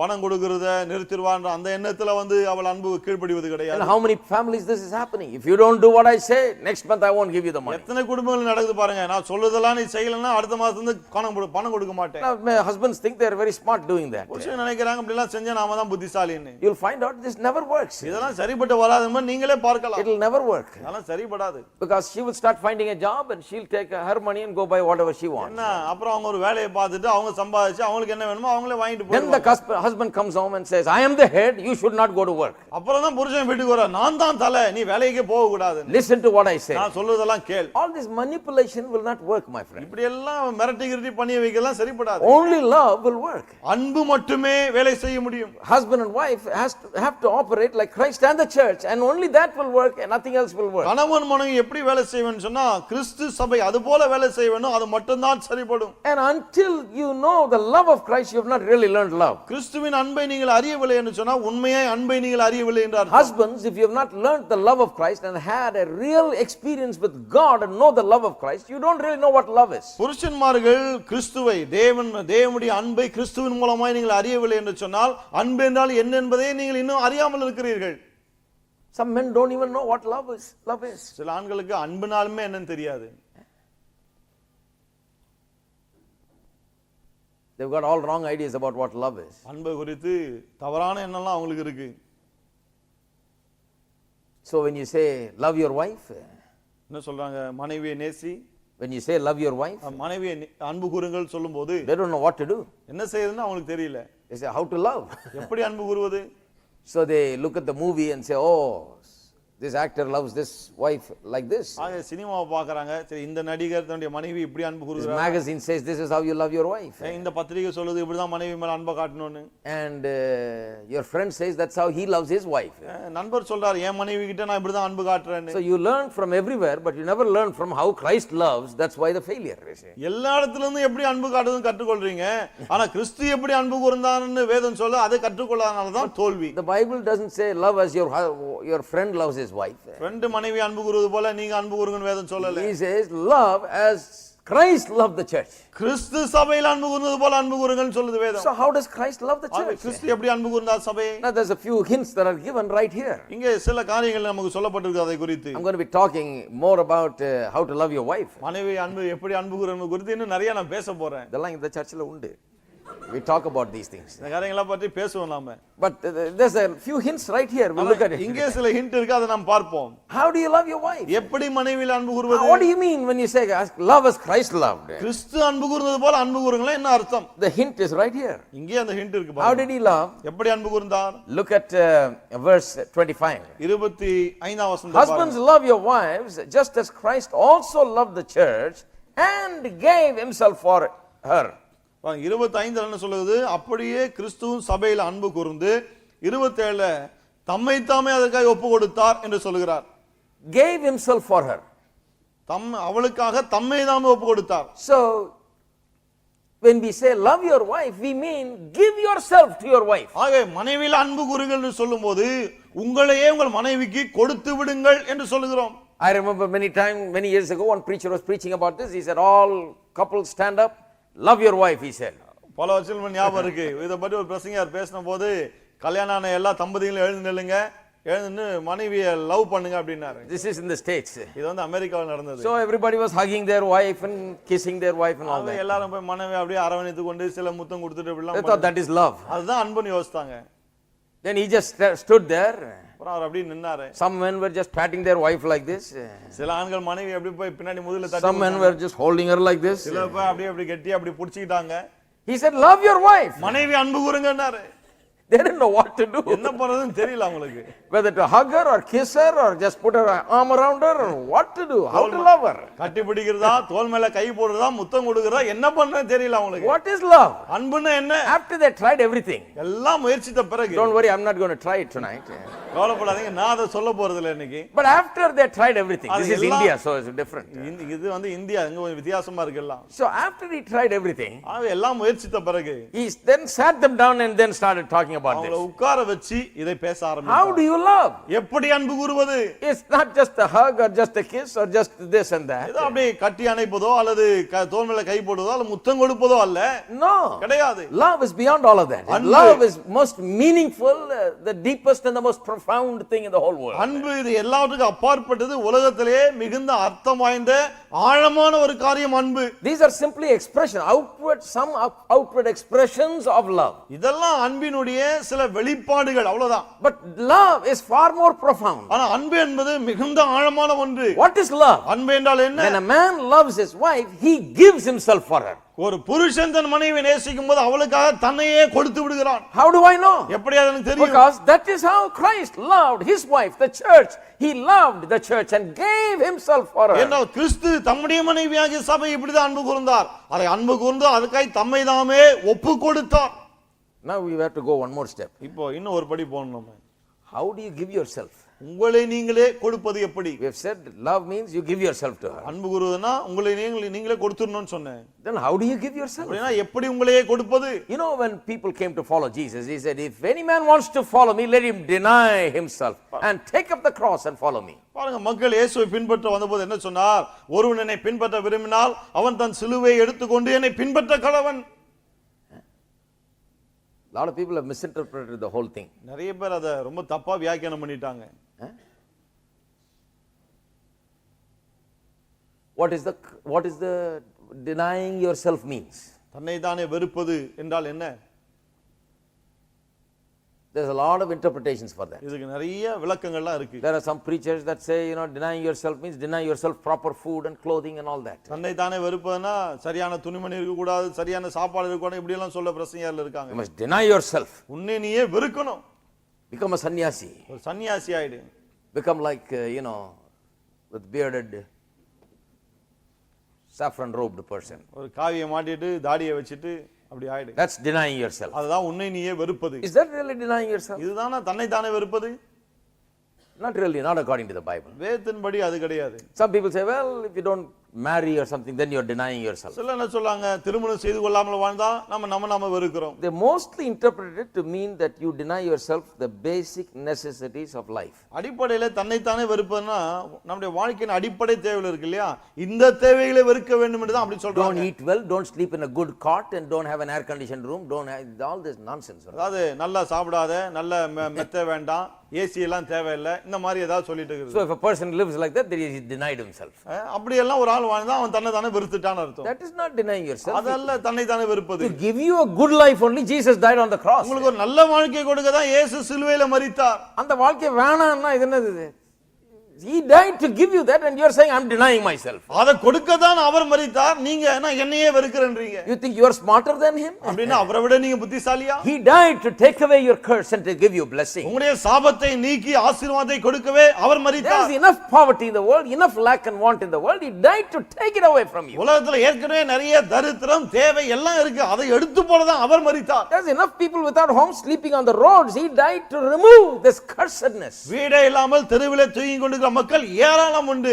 அந்த சாபங்களை நீக்கி போடதான் அவர் மரித்தார். He didn't die to bring the person sitting in a home to the street and make him lay down on the platform. வீட்ல இருக்கிற ஆளே தெருவில கொண்டு வந்து பிளாட்ஃபார்ம்ல தூங்க வைப்பதற்காக இயேசு மரிக்கவில்லை. That is not denying yourself. அதல்ல தன்னை தானே வெறுப்பது. I hope you understand that. உங்களுக்கு விளங்கும் We நினைக்கிறேன். think we got it all wrong. You see. எல்லாம் தப்பாவே புரிஞ்சிட்டு இருக்கோம். Denying yourself is far more profound than that. தன்னை தானே வெறுப்பதுன்னு சொன்னா மிகுந்த ஆழமான அர்த்தம் கொண்டது. இது வீட்ல இருக்க ஒரு தெருவுக்கு வரதுக்கு ஒன்றும் பெரிய ஸ்மார்ட்னஸ் தேவையில்லை. You don't have to be very smart to come to the street. தெருவுக்கு வரதுக்கு ரொம்ப புத்திசாலியா இருக்கணும் அவசியமே கிடையாது. The man from the street to go build a house is very தெருவுல வாழ்றவன் போய் வீட்டை கட்டி வாழ்றானே அதுதான் பெரிய விஷயம். Isn't that right? இல்லையா? So we are moving in the wrong direction. அவே தப்பான திசையில போயிட்டு இருக்கோம். So what is denying yourself? அவே தன்னை தானே வெறுப்பது என்றால் என்ன? Denying yourself is this: hitherto and so far you have been living for yourself, with you as the center of your existence. இதுவரைக்கும் நீங்கள் உங்களுக்காகவே வாழ்ந்தீர்கள். அதாவது உங்களை மட்டுமே மையமாய் கொண்டு வாழ்ந்து வந்தீர்கள். Now you stop living like that. இப்ப அப்படி வாழ்வதை நிறுத்துங்கள். இதை விட தெருவிலே போய் படுத்துக்கலாம் போல இருக்குங்க. இது ரொம்ப கஷ்டம். See, people say this is more difficult than just going to the street. மக்கள் சொல்றாங்க தெருவில போய் படுக்குறது இது ரொம்ப கஷ்டமா இருக்கு அப்படி. Quitting the job and just begging on the street is much more easy. Lazy people can do that. வேலையை விட்டுட்டு தெருவில பிச்சை எடுக்குது சோம்பேறிங்க சுலபமா செய்யலாம் அதை. But to have a good job and to have the money to do whatever you wish and whatever your heart pleases, but you will not do it because you don't live for yourself, but you live for your wife and for your partner that God has given. நல்ல வேலையை செய்து நல்ல சம்பாத்தியம் செய்து உங்க இஷ்டத்துக்கு எதை வேணாலும் நீங்க செய்யலாம். ஆனா அதெல்லாம் செய்யாமல் மனைவி என்ற ஒரு துணை இருக்கிறாள், அவளுக்காக நான் வாழவேன் என்று நீங்கள் இருக்கிறீங்களே அதுதான். இப்ப ரொம்ப குவைட் ஆயிட்டீங்க. Very quiet. Now that is denying yourself. இதுதான் தன்னை தானே வெறுப்பது. Before it was self. முன்ன நானு இருந்தீங்க. You went to the restaurant and you had your Chinese food. நீங்க தனியா ஹோட்டலுக்கு போய் தனியா சைனீஸ் ஃபுட் சாப்பிட்டீங்க. But now when you want to enter the restaurant you are thinking about your wife. இப்போ ரெஸ்டாரன்ட்குள்ள நுழையும் போது மனைவி ஞாபகம் வருது. You want to call her up and ask her if she wants something, you can bring her. உடனே phone பண்ணி ஏதாவது வேணுமா வாங்கிட்டு வரட்டுமான்னு கேக்குறீங்க. You see, you don't live for yourself. உங்களுக்காக நீங்கள் வாழ்வதில்லை. You live for her. அவளுக்காக வாழ்கிறீர்கள். And she lives for you. அவள் உங்களுக்காக வாழ்கிறாள். You see, you that self existence, existing for self is over. இதுவரைக்கும் நீங்கள் உங்களுக்காகவே வாழ்ந்த அந்த வாழ்க்கை முடிந்து விட்டது. That is denying yourself. அதுதான் உங்களை நீங்களே வெறுப்பது. That is what Jesus meant when he said deny yourself and follow me. இயேசு தன்னை தானே வெறுத்து என்னை பின்பற்ற வேண்டும் என்று சொன்னபோது அந்த அர்த்தத்துல தான் சொன்னார். Quit doing things for yourself hereafter and start thinking about God and God's will and God's purpose and live for that hereafter. உனக்காக மட்டுமே இதுவரை வாழ்ந்து வந்தாயே அதை நிறுத்திவிட்டு இனி முதல் கொண்டு தேவனுடைய சித்தம் தேவனுடைய விருப்பம் என்று அதற்காய் வாழ ஆரம்பி என்றார். That is what he is talking about. அத பற்றி தான் அவர் அங்க பேசுகிறார். So before you get married, ஆவே கல்யாணத்துக்கு முன்னால how was the self life? நீங்க மட்டுமே தனியாய் வாழ்ந்த வாழ்க்கை எப்படி இருந்தது? Some people are still living it like that. சிலர் இன்னும் தங்களுக்காக தான் வாழ்ந்துட்டு So they have இருக்காங்க. not really forgotten it, they know it very well. ஆவே என்ன மறக்கல அவங்க நல்லா தெரியும் அது. How did they live? எப்படி வாழ்ந்தார்கள்? They went in the morning, came at 12 o'clock at night. காலையில போனாங்கன்னா ராத்திரி 12 மணிக்கு தான் வருவாங்க. They had friends everywhere. எல்லா இடத்துலயும் friends. Meeting this friend and that friend and playing poker here and playing carom there and playing billiards here and going here and going there and spending time here and there was their preoccupation. முன்ன எப்படி இருந்தாங்க? இங்க போய் இந்த friend அங்க போய் அந்த friend பார்த்து இங்க கேரம் விளையாடி அங்க பில்லியர்ட்ஸ் விளையாடி இங்க போக்கர் விளையாடி இப்படியே போகிட்டு இருந்தாங்க எல்லாத்தையும். After they get married also they do that. கல்யாணம் ஆன பிறகும் அப்படியே தான். This is not denying yourself. இதுதான் உங்களை நீங்க வெறுக்கிறது கிடையாது. They have not started moving to the family life yet. குடும்ப வாழ்க்கைக்குள்ள இன்னும் அவங்க வர ஆரம்பிக்கவில்லை. Some people are such cricket crazed. சிலர் வந்து கிரிக்கெட் பைத்தியம்னே சொல்லலாம். So they know everything about every cricket player. ஒவ்வொரு கிரிக்கெட் வீரரும் குறித்து எல்லாம் தெரியும் அவங்களுக்கு. So they say, I know everything about Sachin Tendulkar, brother. அவங்க சொல்றாங்க சச்சின் டெண்டுல்கர் பத்தி எல்லாம் தெரியும் பிரதர் எனக்கு. Sachin is my favorite. Sachin தான் என்னுடைய favourite. How about Sarah? Your wife? உங்க மனைவி சாரா Oh. பத்தி என்ன? ஓ, He doesn't know very much about it. அவங்கள பத்தி அவ்வளவு ஒண்ணும் தெரியாது. Oh, I know all the batting average and everything about Sachin Tendulkar. சச்சினுடைய பேட்டிங் ஆவரேஜ் இது அது எல்லாம் எனக்கு தெரியும் brother. Do you know your batting average? உங்க பேட்டிங் ஆவரேஜ் தெரியுமா உங்களுக்கு? How well you are doing at home? வீட்ல நீங்க எவ்வளவு நல்லா இருக்கீங்க? Are you happy? சந்தோஷமா இருக்கீங்களா? Are you having a fulfilled life? நிறைவான ஒரு வாழ்க்கை இருக்கா? Do you know everything about your wife? உங்க மனைவியை குறித்து எல்லாம் உங்களுக்கு தெரியுமா? You know, you're concerned so much about some guy that you have never even shook hands with. அவரை பார்த்து இது வரைக்கும் கையே குலுக்கினது கிடையாது. அவரை பற்றி நிறைய பேசிட்டு If இருக்கீங்க. you went near him, you'll look the other way and keep going. நீங்க இந்த அவரை கிட்ட போனீங்கன்னா அவர் வேற பக்கம் பார்த்துட்டு போயிடுவாரு. And you're reading everything about him. நீங்க அவரை பற்றி எல்லாத்தையும் You வாசிட்டு go wherever he goes. அவர் போற எல்லாம் பின்னாடியே போறீங்க. There's a wife sitting at home waiting when you will come. ஆனா வீட்ல மனைவி உட்கார்ந்துட்டு எப்போ வருவீங்கன்னு காத்துட்டு இருக்காங்க. You have no time for her. ஆனா அவங்களுக்கு எல்லாம் நேரமே இல்ல உங்களுக்கு. You see, that is what is called not denying yourself. இதுதான் தன்னை தானே வெறுப்பது இல்லை என்று சொல்லுகிறோம். After you get married, you move into denying yourself type of situation. திருமணம் ஆன பிறகு தன்னை தானே வெறுக்கிற சூழ்நிலைக்குள்ள போயிடணும். See, before marriage, you had all these friends and you spent all these hours with them and went everywhere with them and spent all your time joyfully with them. Now you got to deny that pleasure and learn to live in a different way. திருமணத்துக்கு முன்னாடி நிறைய நண்பர்கள் எல்லா இடத்துலயும் அவங்க கூட சுத்துனீங்க, இன்பமா இருந்தது. இப்போது அந்த இன்பத்தை நீங்கள் வெறுத்து மனைவியை நினைத்து அவளுக்காய் காரியங்களை செய்ய வேண்டும்.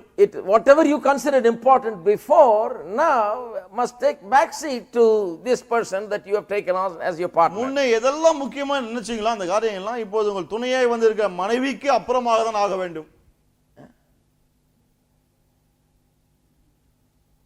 I'm talking about giving yourself for her. அதாவது மனைவிக்கு நீங்கள் உங்களையே கொடுப்பது, அதை பற்றி பேசிக் கொண்டிருக்கிறேன். How do you love? எப்படி அன்பு கூறுவது? So if tomorrow if I said love your wife, don't stand there and say hello, to your wife. மனைவியில் அன்பு கூறுங்க நாளைக்கு சொன்னா அங்க நின்னு அப்படியே ஹலோ அப்படினாதீங்க. No. கிடையாது. Love your wife means you give yourself for her. மனைவி அன்பு கூறுங்கன்னு சொன்னா அவங்களுக்காக உங்களே கொடுத்துருங்க. How is she? How is she? மனைவி எப்படி இருக்காங்க? What does she need? அவங்களுக்கு என்ன தேவை? What can I do for her? அவங்களுக்கு என்ன செய்யலாம்? How can I make her life better? எப்படி அவளுடைய வாழ்க்கையை இன்னும் நன்றாக்கலாம்? How can I make her happy? எப்படி அவளை சந்தோஷப்படுத்தலாம்? What will make her pleased? அவங்களுக்கு எதை செய்து பிரியப்படுத்தலாம்? How will she be thrilled with life? வாழ்க்கை எப்படி அவங்களுக்கு பரவசம் உள்ளதா How ஆக்கலாம்? can I make her a better person? எப்படி அவளை இன்னும் சிறந்த ஒரு ஆளாய் மாற்றலாம்?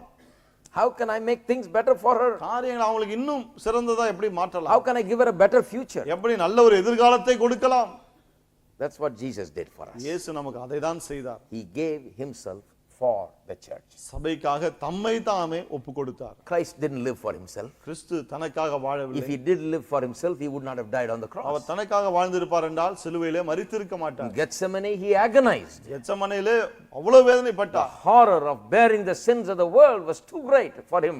உலகத்தின் பாவத்தை சுமக்கிற அந்த வேதனை அவருக்கு மிகப்பெரியதா If இருந்தது. it be any other way possible, take this cup away from me, he said. கூடுமானால் இந்த பாத்திரம் என்னை விட்டு நீங்கும்படி செய்யும் என்றார். But he said, nevertheless, not my will, but thy will be done. ஆகவே என்னுடைய சித்தம் அல்ல உம்முடைய சித்தமாகட்டும் என்றார். Why?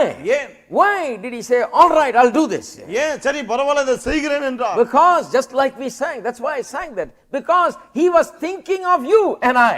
வேத பாட்ட பாடினேன். ஏன் சொன்னா உங்களையும் என்னையுமே அவர் எண்ணிக்கொண்டிருந்தார். He is still thinking of you and I. இன்னும் உங்களை என்னையும் தான் அவர் He எண்ணிக்கொண்டிருக்கிறார். says in Jeremiah 29:11, the thoughts I have for you are thoughts to do you good and not evil. எரேமியா 29:11 என்ன சொல்லுகிறார்? உங்களை குறித்து நான் கொண்டிருக்கிற நினைவுகள் உங்களுக்கு நன்மை செய்யலாம் என்று எண்ணுகிற நினைவுகள். How many of you know that you are in God's mind and thoughts today? எத்தனை பேர் தெரியும் இன்றைக்கு நீங்கள் தேவனுடைய மனதிலும் எண்ணத்திலும் இருக்கிறீர்கள்? You are in his mind. நீங்கள் அவருடைய எண்ணத்தில் This இருக்கிறீர்கள். very moment and every moment he is thinking of you. இந்த வினாடியும் சரி ஒவ்வொரு வினாடியும் சரி உங்களே அவர் எண்ணிக்கொண்டிருக்கிறார். That's profound, isn't it? ரொம்ப ஆழ்ந்த ஒரு காரியம் இல்லையா? You are in his heart. நீங்கள் அவருடைய உள்ளத்தில் இருக்கிறீர்கள். You are in his mind. அவருடைய மனதில் You are இருக்கிறீர்கள். the apple of his eye. அவருடைய கண்மணி நீங்கள். You are precious, he says. அவர் சொல்கிறார் நீங்கள் விலையேறப்பட்டவர்கள். He is there to answer your prayers. உங்கள் ஜெபங்களுக்கு பதில் கொடுக்க He is ஆயத்தமா there இருக்கிறார். as your intercessor to intercede for you. உங்களுக்காய் பரிந்து பேசும்படி பரிந்து பேசுகிறவராய் இருக்கிறார். He is at the right hand of the Father. பிதாவின் வலது பார்சத்துல இருக்கிறார். Some people say, well, he is resting there. இதோ சொல்றாங்க அவர் சும்மா ஓய்வு எடுக்கறாருங்க. No. கிடையாது. He is not retired. அவர் ரிட்டையர் ஆகல. He is interceding for the last 2000 years for you and I. கடந்த 2000 வருடங்களாக உங்களுக்காக எனக்காக அவர் பரிந்து பேசிக் கொண்டிருக்கிறார். This minute the Bible says you have an intercessor. வேதம் சொல்லுது இந்த வினாடியிலே உங்களுக்காய் பரிந்து பேசுகிற ஒருவர் இருக்கிறார். Do you know that you have an advocate, an intercessor in God's presence in heaven right now? உங்களுக்கு தெரியுமா இந்த நேரத்திலே உங்களுக்காய் பரலோகத்திலே தேவ சமூகத்திலே உங்களுடைய வக்கீல் உங்களுக்காய் பரிந்து பேசுகிற ஒருவர் இருக்கிறார். 24 hours he is doing it. 24 மணி நேரம் அந்த வேலையை செய்கிறார். Even when you are sleeping he is interceding for you. நீங்கள் தூங்கும்போது கூட அவர் பரிந்து பேசுகிறார். Never sleeps nor slumbers. அவர் தூங்குவதும் கிடையாது உறங்குவதும் கிடையாது. That's how he gave himself for you. இப்படியாதான் தம்மைதாமே அவர் ஒப்பு He கொடுத்தார். didn't just die and just that one event and third day he rose again and then finished everything. ஏதோ Closed சும்மா shop. அந்த ஒரு நாள்ல மரித்தார் மூன்றாம் நாள்ல எழுந்தார் எல்லாம் முடிஞ்சு போயிட்டார் அப்படி கடையை கிடையாது. மூடிட்டாருன்னு இல்ல. No. 2000 years he is interceding to make us successful and victorious in every way. எல்லாவற்றிலும் நாம் வெற்றியாய் ஜெயிக்க வேண்டும் என்பதற்காக 2000 வருஷமாய் அவர் பரிந்து பேசிக் Thinking கொண்டிருக்கிறார். about us, நம்மை பற்றியே எண்ணிக்கொண்டிருக்கிறார். us. நமக்கு உதவி செய்கிறார். speaking to our hearts, இந்த உள்ளங்களிலே பேசுகிறார். protecting us, நம்மை பாதுகாக்கிறார். leading us. நம்மை வழிநடத்துகிறார். Amen. Amen. That's what he is doing. அதுதான் அவர் செய்து He is கொண்டிருக்கிறார். living totally for you. அவர் உங்களுக்காக தான் முற்றிலும் வாழ்ந்து Are you கொண்டிருக்கிறார். living for him? நீங்கள் அவருக்காக வாழ்கிறீர்களா? See, that's where the equation sometimes goes wrong. இந்த இடத்துல தான் நாம தப்பு பண்ணிடுறோம் சார்.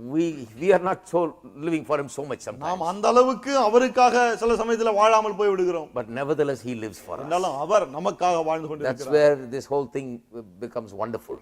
அது இதுதான் எல்லாமே ரொம்ப அற்புதமா இருக்கு. What keeps this thing successful is that his love holds us together. இதுல வெற்றியாய் நம்மை வைப்பது எதுன்னு சொன்னா அவருடைய அன்பு நம்மை தாங்கிக் கொண்டிருப்பது. Amen. Amen. He gave himself for the church. சபைக்காக தம்மை தாமே ஒப்பு கொடுத்தார். So husbands, love your wives. ஆக புருஷர்களே மனைவிகளில் அன்பு கூறுங்கள். How? எப்படி? Give yourself. உங்களையே கொடுங்கள். For who?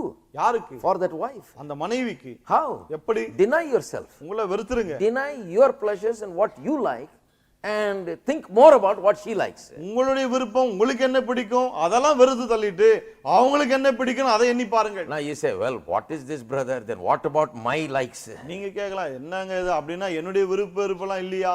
You try caring about her pleasures, then she will start caring about your pleasures and you will have more pleasure than ever before. அவங்க விரும்புறத அவங்களுடைய இன்பத்தை எண்ணி பாருங்கள், பிறகு அவங்க உங்களுடைய இன்பங்களை எண்ணி பார்ப்பார்கள், பிறகு முன்னை விட உங்களுடைய இன்பம் அதிகரிக்கும். ஹலோ ஹலோ சிலருக்கு இப்போதான் அப்படி லேசாக இறங்குது. ஓஹோ அப்படிதான் வேலை செய்யும். That's the way it works. அப்படிதான் அது வேலை செய்கிறது. You take care of her interests and her desires and then she will more than take care of your desires and your. அவங்களுடைய விருப்பம் அவங்களுடைய ஆசை இதெல்லாம் நீங்க கவனிச்சீங்க, பிறகு அவங்க உங்களை விட அதிகமா அவங்களுடைய விருப்பங்கள் ஆசைகளை கவனித்துக் This is கொள்வார்கள். how God has ordained life. தேவனுடைய வாழ்க்கை இப்படிதான் ஏற்படுத்தி This is இருக்கிறார். how Bible teaches. வேதம் இப்படிதான் போதிக்கிறது. But look at the next thing. அடுத்த காரியத்தை பாருங்க. Gave himself for her. And then it says in verse 6 that he might sanctify and cleanse her with the washing of the water by the word. தம்மை தாமே ஒப்பு கொடுத்தார். எதற்காக? 26 சொல்லுகிறது, தாம் அதை திருவசனத்தை கொண்டு தண்ணீர் முழுக்கினால் சுத்திகரித்து பரிசுத்தமாக்குகிறதற்கு. Let's at least start that because we got only 5 minutes. பாருங்க ஆரம்பிச்சிரோம், ஏன்னா 5 நிமிஷம் தான் இருக்கு நமக்கு. But we'll just continue that next week. அடுத்த வாரம் இதை நாம் தொடருவோம். We're going to talk about how to love your wife. எப்படி மனைவி அன்பு கூறுவது அதை பேச போகிறோம். Don't miss it. மிஸ் பண்ணிடாதீங்க. Bring your wife also. மனைவியும் கூட்டிட்டு வாங்க. Let her take the notes. அவங்க நோட்ஸ் எடுக்கட்டும். So when you don't do it, she'll tell you. ஆக நீங்க செய்யலனா கூட அவங்க சொல்லி காமிப்பாங்க அதை. They are good helpers, you remember? They'll help you do the right thing. சரியான காரியத்தை செய்ய உதவி செய்கிறவர்கள். All right. சரி. What is the second thing about how to love your wife? மனைவி அன்பு எப்படி அன்பு கூறுவது? இதுல இரண்டாவது என்ன? Cleanse her. அவளை சுத்திகரிக்க வேண்டும். Cleanse her by the word. வசனத்தினாலே சுத்திகரிக்க வேண்டும். Sanctify and cleanse means to make holy by the washing of the water. சுத்திகரித்து பரிசுத்தமாகும்னு சொன்னா திருவசனத்தை கொண்டு சுத்திகரித்து பரிசுத்தமாக்குவது. Now this is something that men have not understood for many years. எத்தனையோ வருஷங்களாக இதை ஆண்கள் புரிந்து கொள்ளாமலே விட்டார்கள். I think more and more we are moving away from this. நான் நினைக்கிறேன் இதுல இருந்து இன்னும் தூரமா நம்ம விலகி போயிட்டே இருக்கோம். We think to make her holy we have to buy her diamonds and gold and this and that. நாம என்ன நினைக்கிறோம், அவங்கள பரிசுத்தமா சுத்தமாக்க தங்கமும் டைமண்டும் இதெல்லாம் வாங்கி கொடுக்கணும்னு நினைக்கிறோம். No. You will find out very soon that the wife is not asking just, those kinds of things. நீங்களே சீக்கிரம் தெரிஞ்சுப்பீங்க, மனைவி வெறும் அந்த காரியங்களை மட்டும் எதிர்பார்க்கறது இல்ல. Really, that is not so big for her. உண்மையா அவங்களுக்கு அதெல்லாம் பெரிய விஷயமே கிடையாது. She wants something else. அவங்களுக்கு வேற ஏதோ ஒன்னு வேணும். The Bible says you don't make her holy by putting on all these things on her. வேதம் சொல்லுது இதெல்லாம் நீங்க அவங்களுக்கு கொடுக்கிறதுனால அவளை பரிசுத்தமாக்குவதில்லை. No. கிடையாது. How do you make her holy or how do you cleanse her? எப்படி அவளை சுத்திகரிக்கிறது அல்லது பரிசுத்தமாக்குறது? Why does she need cleansing? ஏன் அவள் சுத்திகரிக்கப்பட வேண்டும்? Now, if a person gets some kind of dirt, then the person needs cleansing. Right? யாராவது அழுக்கு மேல பட்டாதான் அவங்க சுத்திகரிக்கப்பட So வேண்டும். why does the wife need cleansing and why does the husband cleanse her? ஏன் மனைவி சுத்திகரிக்கப்பட வேண்டும்? ஏன் கணவன் அவளை சுத்திகரிக்க வேண்டும்? What is the dirt that comes upon her? மனைவி மேல வரக்கூடிய அந்த அழுக்கு தான் என்ன? You see, as you live in this world, the wife is made to fear and worry and doubt and carry burdens many times, and things come upon her and latch on to her that forbid her from living a joyful life. பாருங்க, இந்த உலகத்துல வாழ்கிற வேளையிலே மனைவிக்கு பலவிதமான கவலைகள், துக்கங்கள், பலவிதமான பாரங்கள் போன்ற காரியங்கள் வந்து அழுத்தி சந்தோஷமாய் வாழ முடியாதபடிக்கு அவளை தடுத்து கொண்டிருக்கிறது. She is a child of God. அவள் தேவனுடைய பிள்ளை. Jesus lives in her. இயேசு அவளுக்குள்ளே வாழ்கிறார். Sometimes she gets concerned with the things of this world. ஆனா சில சமயத்துல இந்த உலக காரியங்கள்லாம் வந்து கவலையை உண்டாக்குகிறது. She's afraid and she's worried, she's concerned and she's confused and so on. பயம், கவலை, சந்தேகம், குழப்பம் போன்ற பல காரியங்கள் வருகிறது. Now many husbands don't even look at that, பல கணவன்மார்கள் அதெல்லாம் பார்க்கறதே கிடையாது. உனக்கு கவலைனா நான் என்ன பண்றது? This is the approach for many people. Like, if you are worried, what can I do? பல ஆண்கள் இப்படி தான் இருக்காங்க. உனக்கு கவலைனா நான் என்ன பண்றதுன்னு. There are some that live and say, போய் முட்டிக்கோ தலையா. What can I do? நான் என்ன பண்ண முடியும்? Go bang your head somewhere else. போய் எங்கயாவது தலையை முட்டிக்க. Where will she bang? She's going to bang it on your head. உங்க தலையில தான் முட்டுவாங்க. வேற எங்க இருக்குது முட்டுறது? That's the thing, you see. She has nowhere to go. அவங்களுக்கு போக வேற இடம் கிடையாது. Because God has given her this man. தேவன் அவங்களுக்கு இந்த புருஷனை தான் தந்திருக்கிறார். She's going to bring her fears and worries and cares and problems and burdens. She's not going to go somewhere else. She's going to come to this husband because he's been made as a person who can cleanse her and wash her from all this and make her whole. இந்த கவலை, பயம், பாரம், சந்தேகம் போன்ற காரியங்களை இவ எங்கும் கொண்டு செல்ல போவதில்லை, கணவனிடத்தில் தான் கொண்டு வர போகிறாள். ஏன்னா இவன் தான் அவளை கழுவி சுத்திகரிக்கும்படியே உண்டாக்கப்பட்டிருக்கிறவன். You don't want her to take it somewhere else, do you?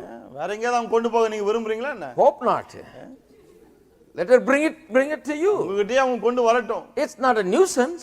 இது வந்து ஒரு தொல்லை கிடையாது. It is a nuisance when you don't know what to do about it. இதை குறித்து என்ன செய்வது நீங்கள் அறியாம போகும்போது அது தொல்லையாய் மாறுகிறது. Many husbands don't know what to do with her worries and fears. பல புருஷன்மார்களுக்கு மனைவி கவலைப்படும்போது பயப்படும்போது என்ன செய்யறது தெரியல. They can't take the word of God and teach her and tell her how to get rid of that fear and how to get rid of that worry, how to deal with that problem, how to win the victory. They don't know how to build faith in her. தேவனுடைய வார்த்தை எடுத்து அந்த கவலையை, அந்த பயத்தை போக்குவது எப்படி, விசுவாசத்தை உள்ளே கட்டி எழுப்புவது எப்படி, இதையெல்லாம் போதிக்க இவர்களுக்கு தெரியாமல் இருக்கிறது. They don't know how to cleanse her. எப்படி அவளை சுத்திகரிப்பதுன்னு தெரியவில்லை.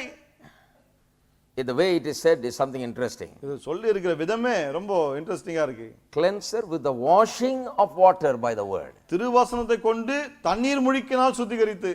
Now in English language it comes out beautifully. இங்கிலீஷ்ல ரொம்ப அருமையா வருது அது. To wash is an event. Washing is a continuous thing.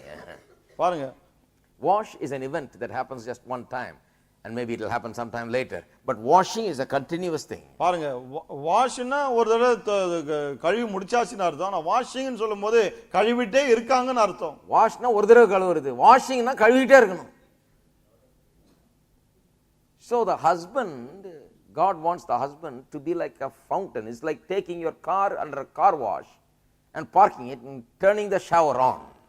இது எப்படி இருக்குன்னு சொன்னா கார் வாஷ் காரை கொண்டு போயிட்டு அந்த ஷவரை ஆன் பண்ணி விட்ட மாதிரி.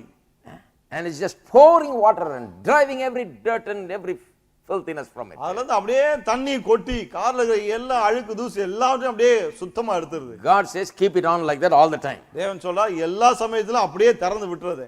drive out all her fears, all her worry, take care of all her burdens, and keep washing her like that. அவருடைய கவலைகள், பாரங்கள், பயங்கள், சந்தேகம் எல்லாவற்றையும் இப்படியே கழுவி சுத்தம் பண்ணி விரட்டி அடிச்சிட்டே இரு. Don't just wash her, keep on washing her. கழுவிட்டு விட்டுறாத, கழுவிக்கொண்டே இரு.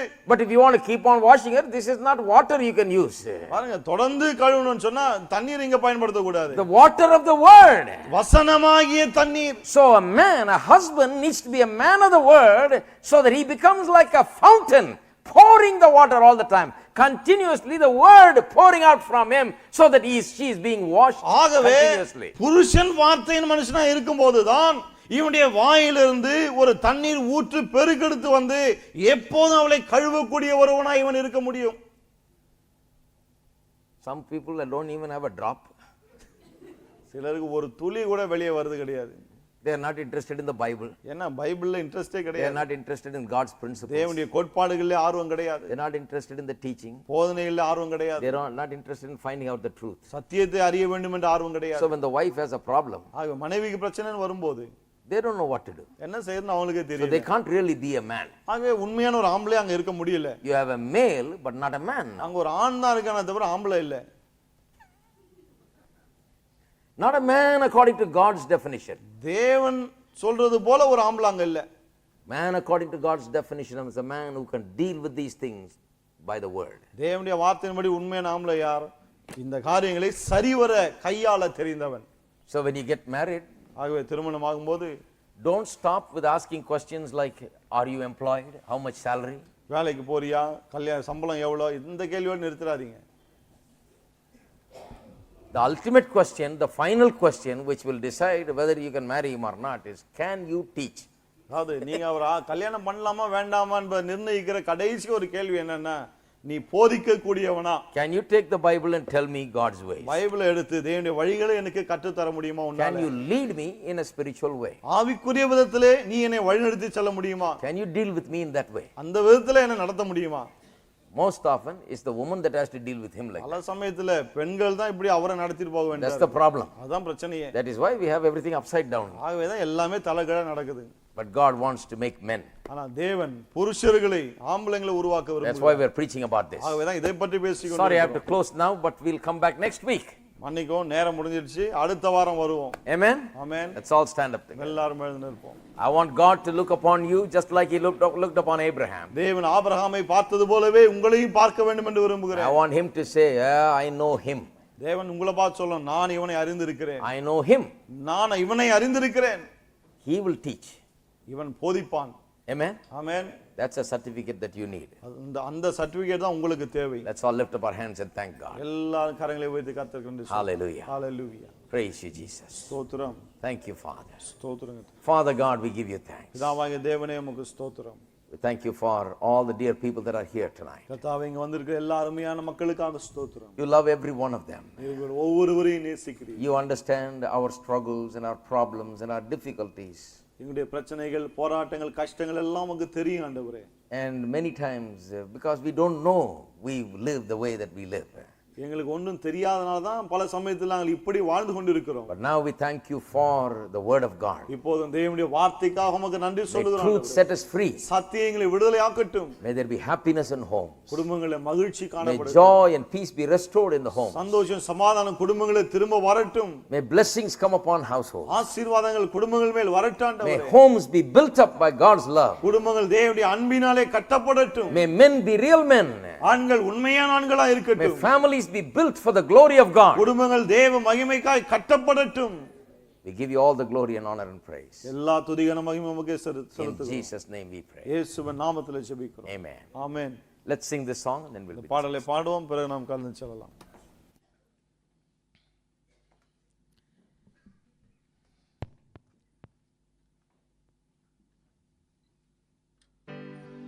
We'll give him all the praise, all of the praise. We'll give him all the praise, all of the praise. Before this day is gone, bow before his throne, and I'll give him all the praise, all of the praise. before this day is gone. Bow before his throne, and I'll give him all the praise, all of the praise. God bless you. Bye-bye. He's worthy of the praise, all of the praise. He's worthy of the praise, all of the praise. Before this day is gone, oh, I'll bow before this